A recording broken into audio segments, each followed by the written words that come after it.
El Ministerio Conéctate a Jesús y el Centro de Tutorías y Clases Privadas TISU, la mejor alternativa ante los fracasos escolares, presentan desde Panamá, Puente del Mundo, y Corazón del Universo, la serie Feliz para siempre para hoy miércoles, Estudio Profundo y Transformación. Primera parte. Tema 1. La Biblia al día, sumérjase diariamente en las Sagradas Escrituras. Esta miniserie ofrece un encuentro fresco y aplicado con la palabra de Dios, nutriendo su alma y fortaleciendo su fe día tras día. Libro texto, la Biblia. Segunda parte. Tema 5. Escuela sabática regular, únase al estudio trimestral de la Escuela Sabática para Adultos. Profundice en temas bíblicos relevantes y crezca en su comprensión de la palabra de Dios junto a la comunidad de creyentes. Manual trimestral de la Escuela Sabática para Adultos. Tercera parte. Tema 10. La nueva criatura en Cristo, descubra la transformación radical que ocurre al aceptar a Cristo. Explore los principios de una vida renovada y cómo vivir en la plenitud del Espíritu Santo. Testimonios tomados de la guía de Escuela Sabática para nuevos creyentes. Ahora, profe, vamos con el desarrollo del primer tema para hoy. La Biblia al día. Vamos a iniciar este estudio con Primera de Pedro capítulo 2 Reina Valera 1960, sin numeración de versículos. Desechando, pues, toda malicia, todo engaño, hipocresía, envidias, y todas las detracciones, desead, como niños recién nacidos, la leche espiritual no adulterada, para que por ella crezcáis para salvación, si es que habéis gustado la benignidad del Señor. Acercándoos a Él, piedra viva, desechada ciertamente por los hombres, mas para Dios escogida y preciosa, vosotros también, como piedras vivas, sed edificados como casa espiritual y sacerdocio santo, para ofrecer sacrificios espirituales aceptables a Dios por medio de Jesucristo. Por lo cual también contiene la Escritura. He aquí, pongo en Sión la principal piedra del ángulo, escogida, preciosa. Y el que creyere en Él, no será avergonzado. Para vosotros, pues, los que creéis, Él es precioso, pero para los que no creen, la piedra que los edificadores desecharon ha venido a ser la cabeza del ángulo, y piedra de tropiezo, y roca que hace caer. Porque tropiezan en la palabra, siendo desobedientes, a lo cual fueron también destinados. Mas vosotros sois linaje escogido, real sacerdocio, nación santa, pueblo adquirido por Dios, para que anunciéis las virtudes de aquel que os llamó de las tinieblas a su luz admirable, vosotros que en otro tiempo no erais pueblo, pero que ahora sois pueblo de Dios, que en otro tiempo no habíais alcanzado misericordia, pero ahora habéis alcanzado misericordia. Amados, yo os ruego como a extranjeros y peregrinos, que os abstengáis de los deseos carnales que batallan contra el alma, manteniendo buena vuestra manera de vivir entre los gentiles, para que en lo que murmuran de vosotros como de malhechores, glorifiquen a Dios en el día de la visitación, al considerar vuestras buenas obras. Por causa del Señor someteos a toda institución humana, ya sea al rey, como a superior, ya a los gobernadores, como por él enviados para castigo de los malhechores y alabanza de los que hacen bien. Porque esta es la voluntad de Dios, que haciendo bien, hagáis callar la ignorancia de los hombres insensatos, como libres, pero no como los que tienen la libertad como pretexto para hacer lo malo, sino como siervos de Dios. Honrad a todos. Amad a los hermanos. Temed a Dios. Honrad al Rey. Criados, estad sujetos con todo respeto a vuestros amos, no solamente a los buenos y afables, sino también a los difíciles de soportar. Porque esto merece aprobación, si alguno a causa de la conciencia delante de Dios, sufre molestias padeciendo injustamente. Pues, ¿qué gloria es, si pecando sois abofeteados, y lo soportáis? Mas si haciendo lo bueno sufrís, y lo soportáis, esto ciertamente es aprobado delante de Dios. Pues para esto fuisteis llamados, porque también Cristo padeció por nosotros, dejándonos ejemplo, para que sigáis sus pisadas, el cual no hizo pecado, ni se halló engaño en su boca, quien cuando le maldecían, no respondía con maldición, cuando padecía, no amenazaba, sino encomendaba la causa al que juzga justamente, quien llevó él mismo nuestros pecados en su cuerpo sobre el madero, para que nosotros, estando muertos a los pecados, vivamos a la justicia, y por cuya herida fuisteis sanados. Porque vosotros erais como ovejas descarriadas, pero ahora habéis vuelto al pastor y obispo de vuestras almas. ¿Quieres que te lo trabaje con el método MCAJA como hicimos con el capítulo 1? Análisis de este capítulo. Perfecto, hermano José. Vamos a aplicar el método MCAJA al capítulo 2 de Primera de Pedro, usando la Reina Valera 1960 como base, para un estudio profundo y transformador. Aquí tienes el análisis paso a paso. Primera de Pedro 2, método MCAJA. Primera etapa, la letra M, mapa general, contexto, preguntas e ilustración, gancho. Contexto histórico y cultural. Pedro escribe a los cristianos dispersos en Asia Menor que enfrentan persecución, animándolos a vivir como ciudadanos del reino de Dios.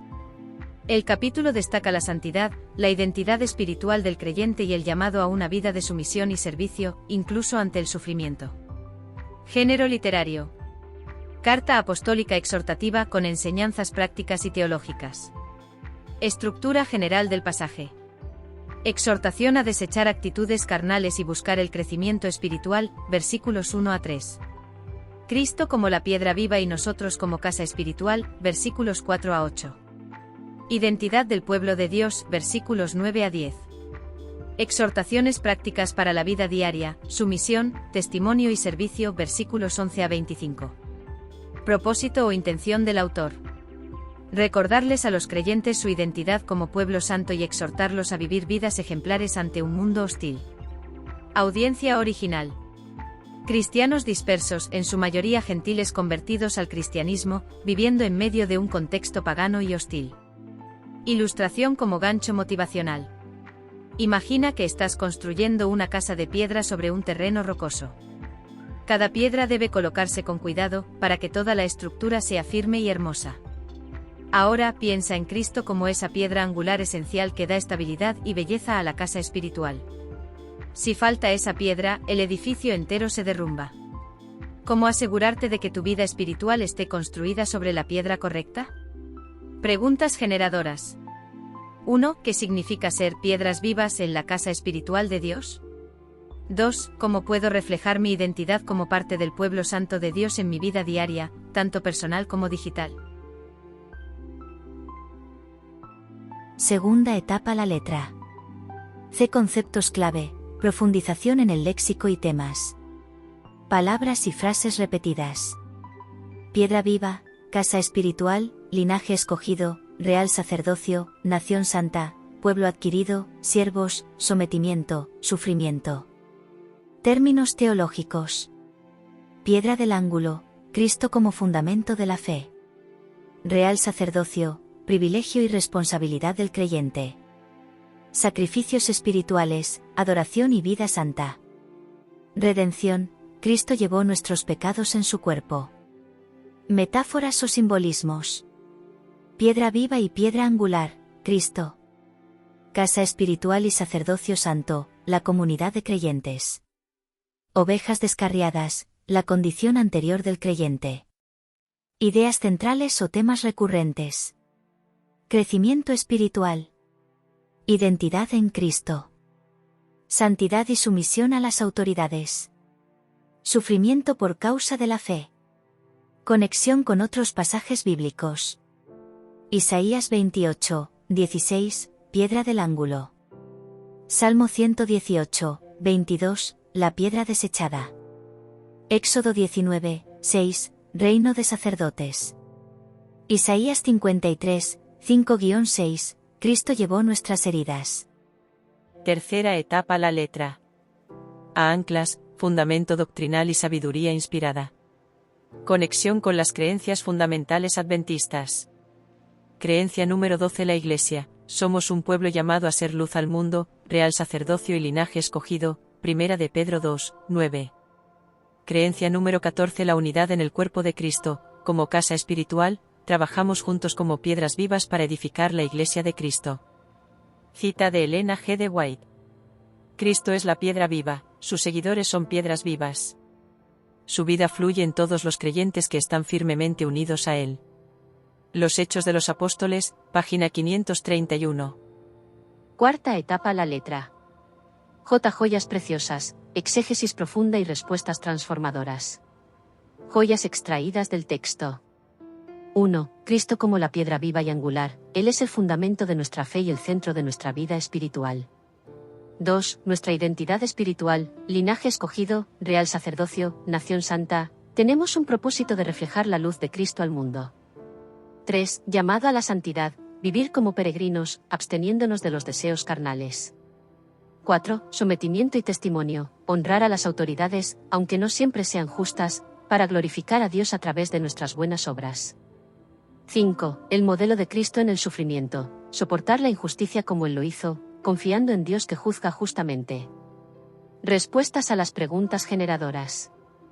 Ser piedras vivas significa ser parte de una comunidad espiritual construida sobre Cristo, contribuyendo a la edificación de la Iglesia y ofreciendo sacrificios espirituales aceptables. 6. Reflejar nuestra identidad como pueblo santo implica vivir de manera ejemplar en nuestras relaciones, trabajo, redes sociales y testimonios, mostrando la luz de Cristo y dando testimonio de su gracia y poder. Quinta etapa la letra. A. Aplicaciones y llamado a la acción, unión en la verdad y transformación integral. Aplicaciones prácticas.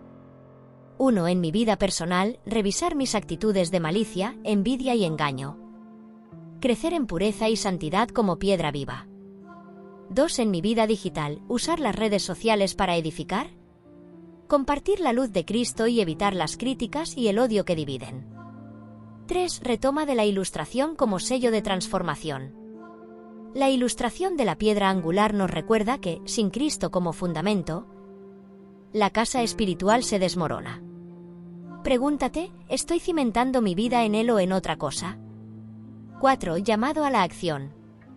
Te invito a examinar tus cimientos espirituales, a limpiar todo lo que desagrada a Dios y a construir tu vida como una piedra viva, unida a la piedra angular que es Cristo. 5. Oración final. Señor, ayúdame a vivir como una piedra viva en tu casa espiritual. Purifica mi corazón de toda malicia y ayúdame a ser un testimonio vivo de tu gracia, tanto en mi vida personal como en mi vida digital. Haz de mí un reflejo de Cristo, mi piedra angular. Amén. Segundo análisis realizado por Rosita del Ministerio Conéctate a Jesús ahora. Desde Panamá. Primera de Pedro 2, un nuevo estilo de vida. ¿Qué damos de comer a los recién nacidos? ¿Les damos pescado y arroz? Definitivamente no. Les damos leche. Lo mismo ocurre con los recién nacidos espirituales. Deben alimentarse con la leche pura de la palabra de Dios. Deseen como niños recién nacidos la leche de la palabra no adulterada para que por ella crezcan para salvación, puesto que han probado que el Señor es bondadoso. Primera de Pedro 2, versículo 2. Como recién nacidos en la fe, nuestros gustos han cambiado. Antes, solíamos tener un estilo de vida que alimentaba nuestra naturaleza carnal. Pero ahora, hemos probado que el Señor es bondadoso, que es bueno, y deseamos la leche no adulterada de la palabra de Dios. El alimento espiritual es esencial para el crecimiento espiritual. Cuando conocimos a Jesús por primera vez a los 16 años, queríamos saber más sobre Él. Disfrutábamos aprendiendo de Él y de todo lo que había hecho por nosotros. También disfrutábamos aprendiendo todo lo que había que saber sobre las profecías y preparándonos para su segunda venida. Estudiábamos todo lo que podíamos durante el día. Simplemente, no podíamos dejar de estudiar. Han pasado muchos años desde que teníamos 16 años, y todavía deseamos la leche pura de la palabra como al principio.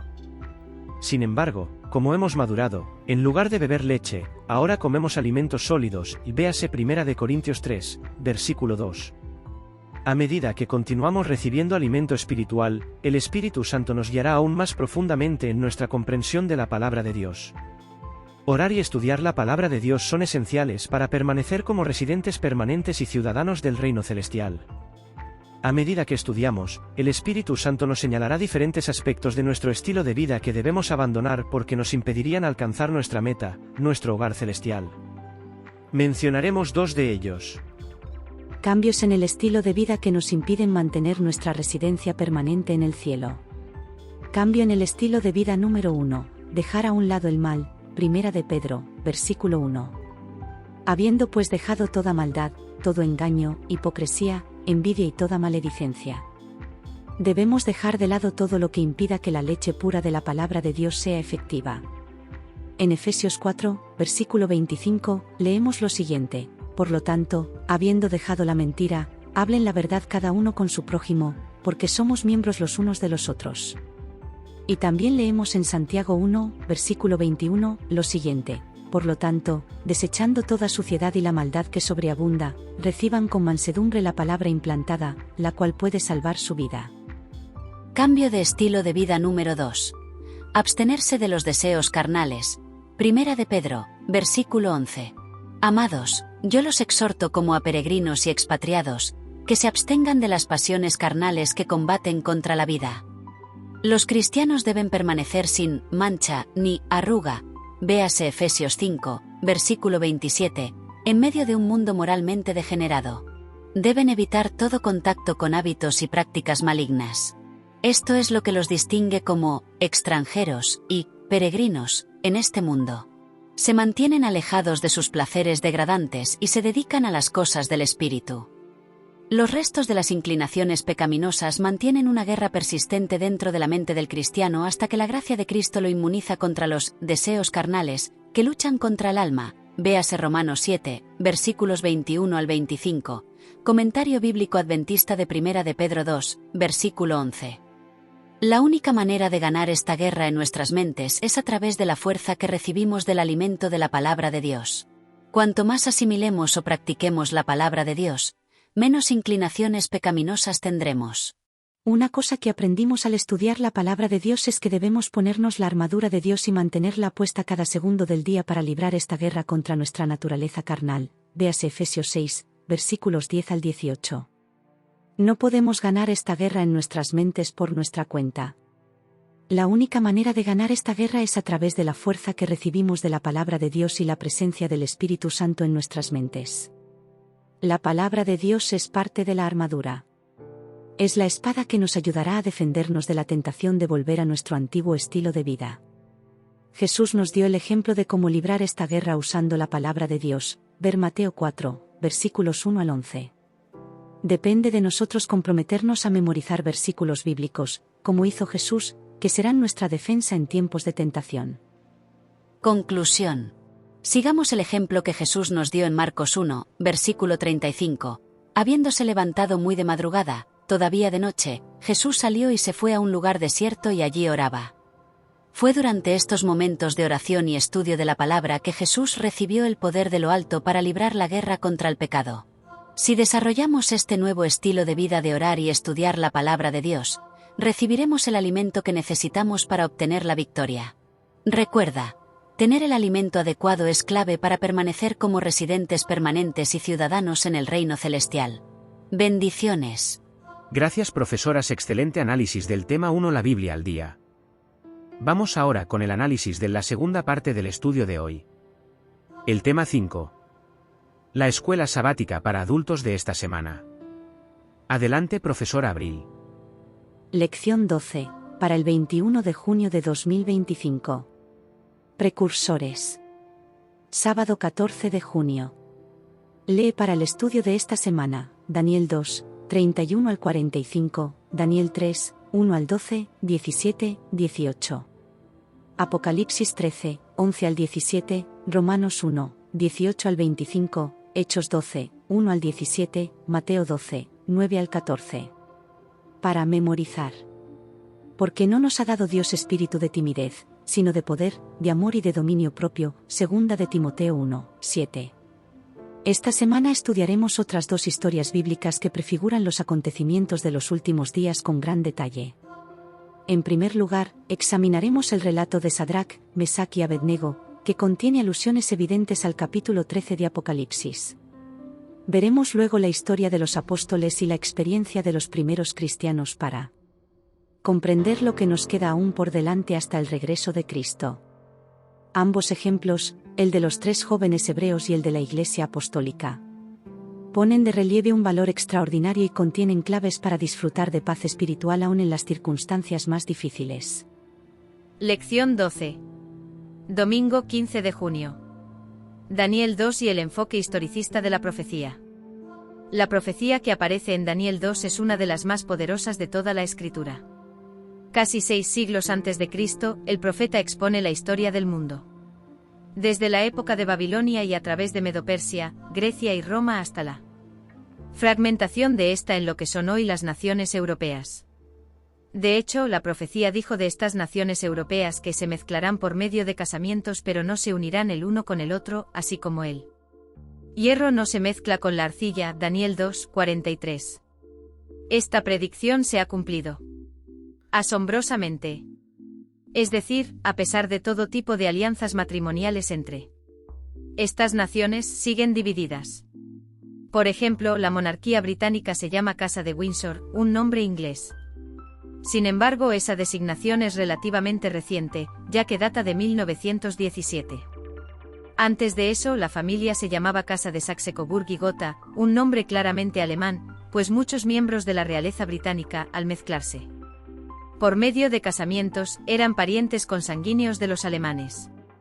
Sin embargo, esos lazos de sangre no bastaron para mantenerlos alejados de la guerra, ya que durante la Primera Guerra Mundial y en un intento de desvincularse de sus odiados enemigos, cambiaron su nombre por el de Casa de Windsor. Lee Daniel 2, 31 al 45. ¿Cuál fue el sueño de Nabucodonosor y cómo lo interpretó Daniel? Todas las profecías apocalípticas de Daniel siguen la base establecida en Daniel 2. Es decir, la secuencia de un imperio mundial tras otro hasta que Dios establece su reino eterno. Ver Daniel 2, 44, 7, 13, 14. En otras palabras, esas profecías anunciaban una serie ininterrumpida de imperios desde la antigüedad hasta el fin de la historia, incluyendo nuestros días. Este enfoque o interpretación historicista de las profecías surge de los textos mismos y es crucial para comprender los acontecimientos de los últimos días, particularmente los descritos en Apocalipsis. Como demuestra Daniel 2 que Dios no solo conoce el futuro sino también tiene, en última instancia, el control de este. Lunes 16 de junio. La adoración de la imagen. La atención que Nabucodonosor prestó a Daniel y a su Dios en un principio, cuando estaba aún impresionado por lo que se le reveló, ver Daniel 2, especialmente los versículos 46 al 48, no duró mucho. Lee Daniel 3, 1 al 12. ¿Qué implica el hecho de que la estatua fuera solo de oro y que el rey exigiera que se la adorara? El rey subrayó su desafío al mensaje de Dios construyendo una estatua que estaba hecha solo de oro. ¿Cuál era el mensaje? Que Babilonia nunca caería ahí. Que Nabucodonosor siempre sería rey. Quienquiera que se atreviera a desafiar esa idea sería ejecutado. Esto sirve como un poderoso recordatorio de que nuestro deseo humano de autodeterminación puede cegarnos e impedir que aceptemos la verdad acerca de cómo se desarrollará el gran conflicto. Nabucodonosor manifiesta en algunos sentidos características de Lucifer, ya que era ambicioso, engreído y orgulloso como para rebelarse abiertamente contra la autoridad de Dios. En otros aspectos, por supuesto, hay marcadas diferencias. Nabucodonosor aceptó finalmente al Dios verdadero y es probable que lo encontremos en el reino que tanto desafió. Lee en Daniel 3, 17 y 18 las desafiantes palabras dirigidas por los tres jóvenes hebreos al rey. ¿Qué nos enseña esto? Piensa en las salidas que esos tres jóvenes podrían haber considerado para evitar tan peligrosa situación. ¿No sería acaso una muestra de fanatismo dejarse quemar vivos por no ofrecer una simple reverencia? ¿No podrían haber fingido inclinándose para ajustar su calzado mientras oraban a Dios? ¿Valía realmente la pena lo que les esperaba? Pensaban obviamente que sí, aunque lo que dijeron mostraba que eran conscientes de que era muy probable que morirían. ¿Cómo podemos evitar las racionalizaciones que comprometen nuestra fe? ¿Qué dice el siguiente texto acerca de una tentación similar? El que es fiel en lo muy poco también en lo más será fiel, y el que en lo muy poco es injusto también en lo más será injusto. Lucas 16, 10. Lección 12. Martes 17 de junio.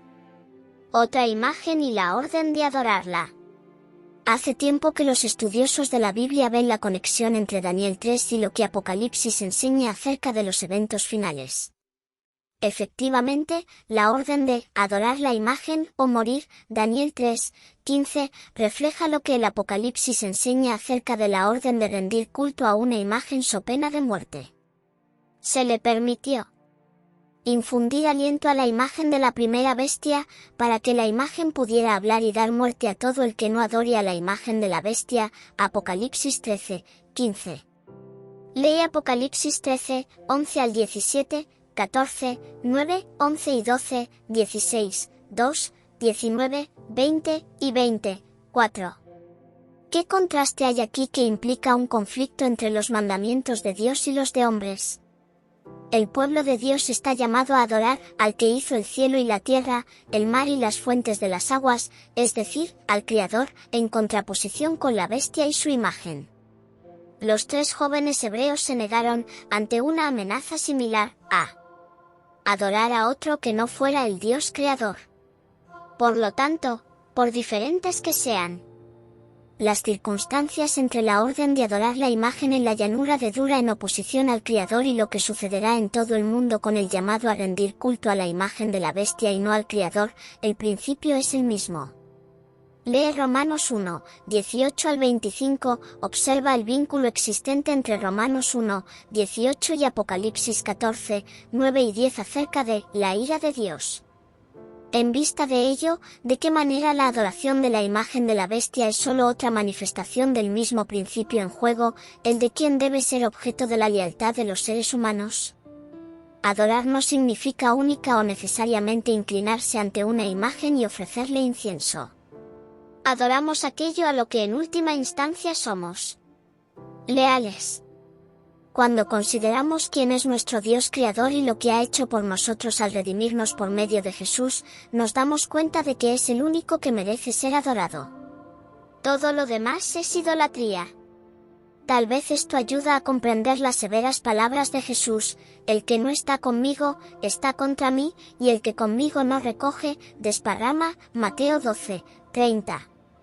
Los acontecimientos finales van a ser simplemente una manifestación dramática de esta verdad. Miércoles 18 de junio. La persecución a la Iglesia primitiva. Tanto el Antiguo Testamento como el Nuevo Testamento contienen ejemplos de precursores de los acontecimientos finales. La vida no fue fácil para los cristianos del primer siglo. Primero fueron odiados por muchos de sus propios correligionarios, quienes los consideraban una amenaza para la fe de Moisés. También se enfrentaron a la ira del pagano Imperio Romano. Los poderes de la tierra y del infierno se coligaron contra Cristo en la persona de sus seguidores. El paganismo previó que, de triunfar el Evangelio, sus templos y sus altares serían derribados, por lo tanto, reunió sus fuerzas para destruir el cristianismo.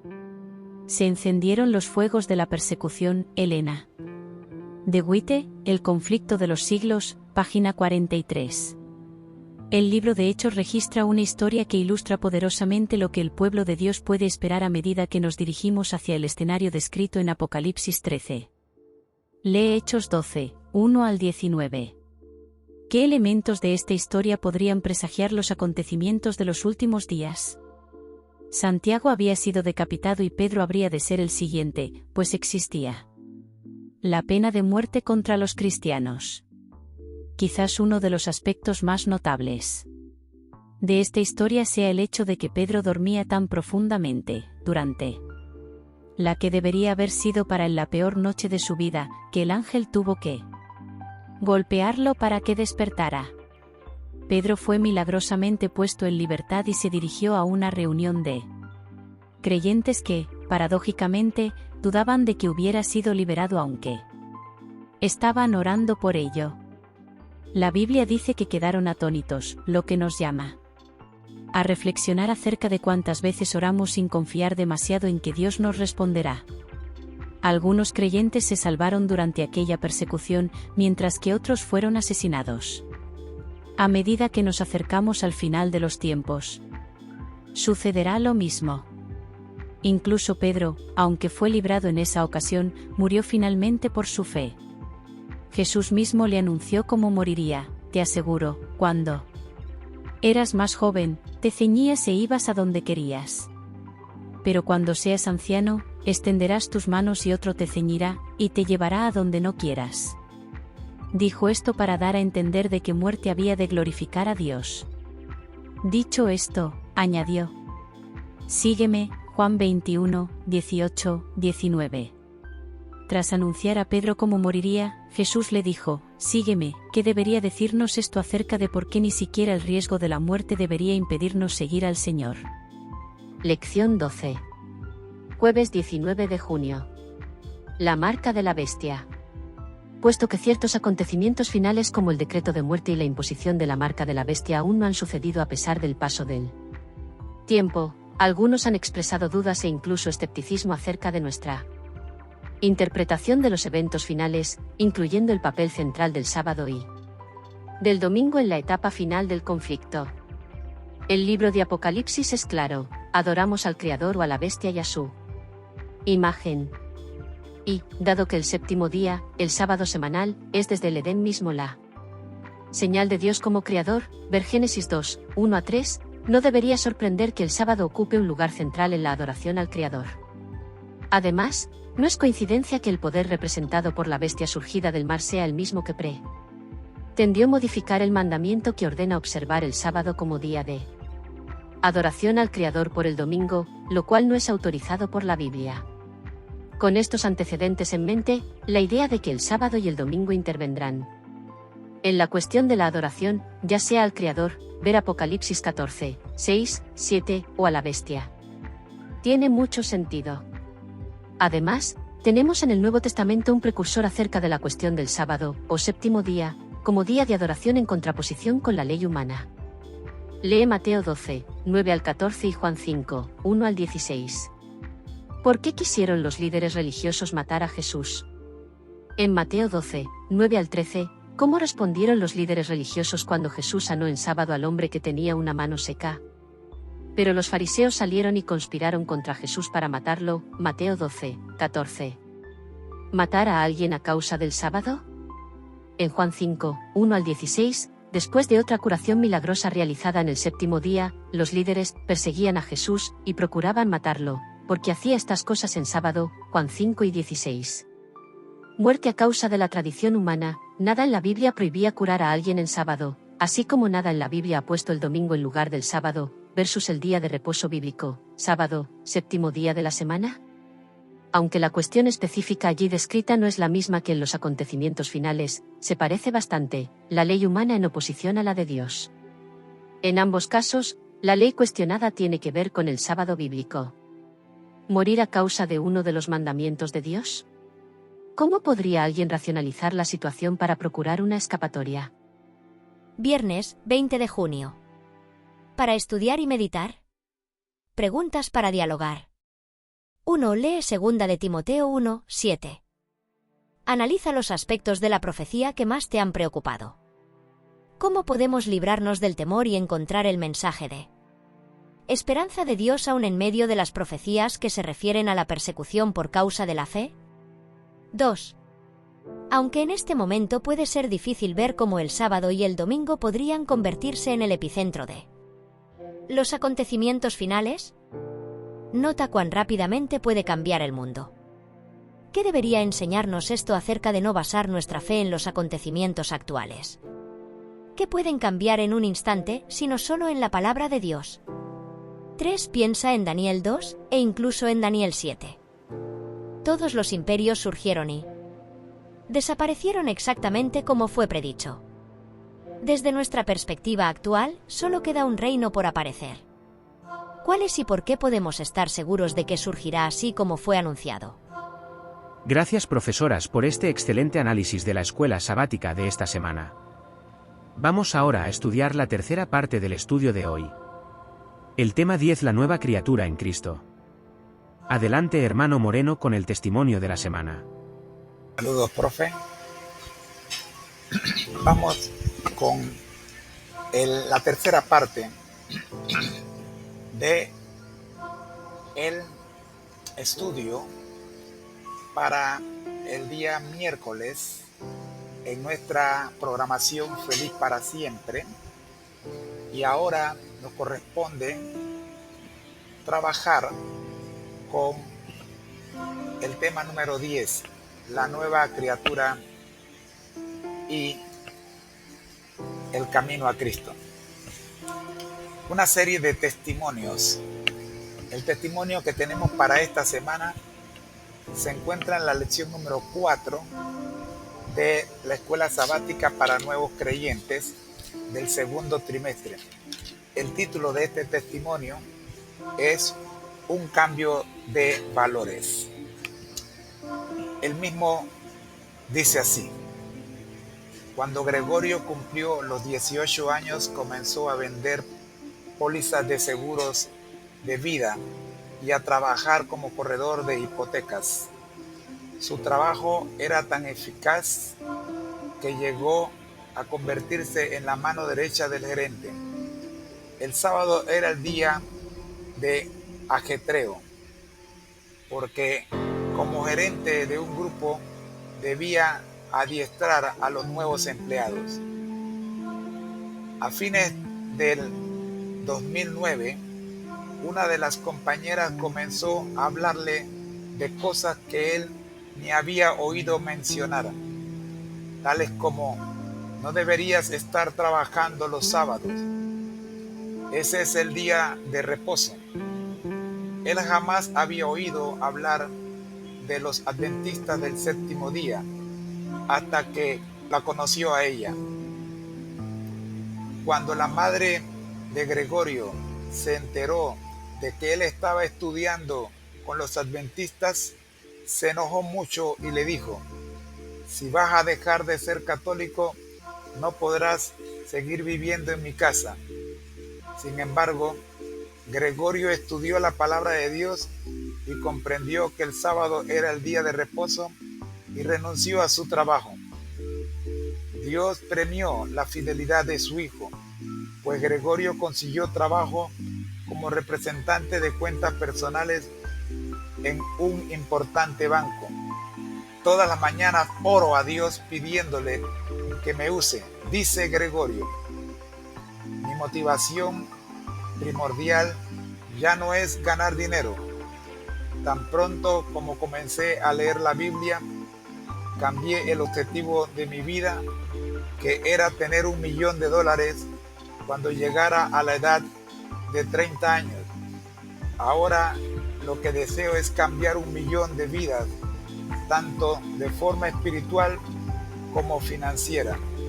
Tengo toda una vida para irlo consiguiendo. Hasta aquí el testimonio de esta semana para el segmento La nueva criatura y Cristo. Saludos, profe. Qué testimonio tan impactante y revelador. La historia de Gregorio ilustra de manera poderosa la transformación que ocurre cuando uno elige el reino de Dios por encima del reino de este mundo, tal como lo exploramos ayer. Aplicaremos nuevamente nuestro método NCAG para desentrañar las lecciones clave de este cambio de valores.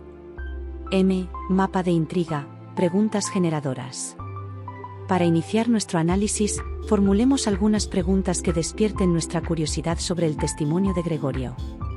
¿Qué motivó a Gregorio, un joven exitoso en el mundo de las finanzas, a considerar un mensaje que desafiaba sus prioridades laborales y religiosas? ¿Cuál fue el punto de inflexión que lo llevó a priorizar sus convicciones espirituales sobre la seguridad económica y la aceptación familiar? ¿De qué manera la comprensión del sábado como el día de reposo transformó su sistema de valores y su visión del éxito? ¿Cómo se manifestó la fidelidad de Dios en la vida de Gregorio después de su decisión de renunciar a su trabajo? ¿Qué nos enseña esto sobre las promesas del reino de Dios? ¿Qué significa el cambio en la motivación de Gregorio, de acumular riqueza personal a impactar vidas espiritual y financieramente? ¿Cómo desafía esto nuestra propia definición de éxito? Estas preguntas nos guiarán mientras profundizamos en el testimonio de Gregorio. Ahora, profe, avancemos al camino de conexiones, relaciones clave, para identificar las relaciones importantes en esta historia. Excelente, profe. Sigamos adelante con el camino de conexiones, relaciones clave, en el testimonio de Gregorio. Podemos identificar las siguientes conexiones significativas.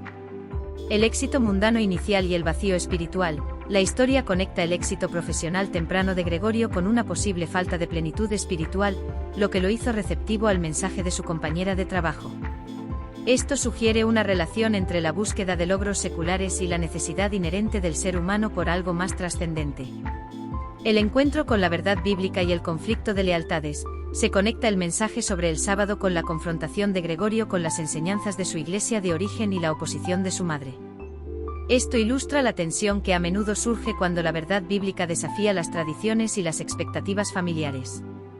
La priorización de la obediencia a Dios sobre la seguridad terrenal. La decisión de Gregorio de renunciar a su trabajo bien remunerado en obediencia al mandamiento del sábado establece una conexión directa entre su fe y sus acciones, demostrando una primacía de los valores espirituales sobre los materiales. La fidelidad de Gregorio y la provisión divina. La historia conecta la renuncia de Gregorio a su trabajo con la bendición de encontrar un nuevo empleo en un banco importante. Esto sugiere una relación de causa y efecto donde la fidelidad a Dios es recompensada con su provisión. El cambio de motivación personal a un propósito trascendente. Se conecta el antiguo objetivo de acumular riqueza personal con el nuevo deseo de impactar vidas espiritual y financieramente. Esto revela una transformación profunda en el sistema de valores de Gregorio, donde el servicio a los demás se vuelve más importante que la ganancia individual. La lectura de la Biblia como catalizador del cambio. El testimonio establece una conexión causal entre el inicio de la lectura de la Biblia por parte de Gregorio y la reorientación de sus objetivos de vida. Esto subraya el poder transformador de la palabra de Dios. Estas conexiones nos ayudan a ver la trayectoria del cambio en la vida de Gregorio, desde el éxito según los estándares del mundo hasta una vida impulsada por valores espirituales y un deseo de servir a los demás. Ahora, profe, ¿le parece que identifiquemos el ancla de fundamentos base sólida que subyace a esta transformación? Magnífico, profe. Vamos a establecer el ancla de fundamentos, base sólida, que sostiene la transformación experimentada por Gregorio. La autoridad de la palabra de Dios. El testimonio implícitamente establece la Biblia como la autoridad final en asuntos de fe y práctica. La comprensión que Gregorio adquiere sobre el sábado a través del estudio de la palabra es el fundamento de su decisión. La primacía de la obediencia a Dios. La historia fundamenta el principio de que la obediencia a los mandamientos de Dios debe tener prioridad sobre las consideraciones terrenales, como la seguridad económica o la aceptación social y familiar. La fidelidad de Dios hacia quienes le son fieles. El testimonio ilustra el principio de que Dios honra y provee para aquellos que eligen serle fieles, incluso cuando esa fidelidad implica sacrificio personal. La transformación del corazón a través del encuentro con Dios. Se fundamenta la idea de que un encuentro genuino con Dios y su palabra puede producir un cambio radical en las motivaciones y los valores de una persona, reorientando su vida hacia propósitos más elevados.